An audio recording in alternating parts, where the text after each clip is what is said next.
Investigasyon at solusyon sa mga reclamation sa Manila Bay ang hiniling ng grupong pamalakaya sa DNR.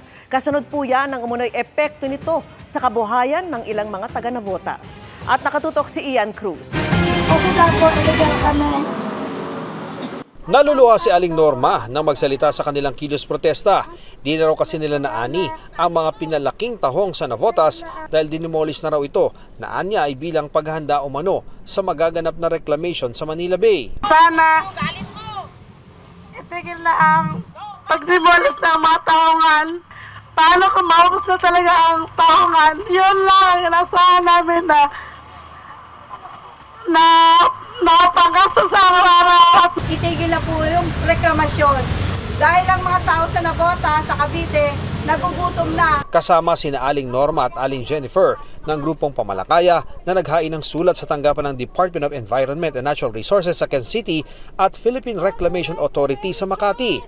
Ito ay para hingin ang dokumento at magkaroon ng investigasyon at solusyon sa nagaganap na reklamasyon sa Manila Bay. Pero ayon sa Philippine Reclamation Authority, wala pang bagong go signal para mag-resume ang reclamation project sa Navotas. Ang nagpapatuloy na cleanup program sa Manila Bay daw ang dahilan ng demolisyon ng tahungan sa Navotas. This is not in relation to the proposed reclamation, but in fact, this is an activity in relation to the compliance do sa mga mandamos requirement. So this is also related to the cleaning up ng Manila Bay. August 2023 nang suspindihin ni Pangulong Bongbong Marcos ang nasa 13 reclamation project sa Manila Bay. Pero bago natapos ang 2023, nakapag-resume na ng operasyon ang 2 reclamation sa Pasay ayon sa PRA. Sinisika pa ng GMA Integrated News sa makuha ang panig ng DNR sa isyong ito. Ayon naman sa PRA, wala pang bagong aprobadong reclamation sa ngayon ng DNR at Office of the President. Ang ini-expect naman namin is kapag nakapag-submit na ang DNR ng report, the OP would endorse the said report to PRA for appropriate action.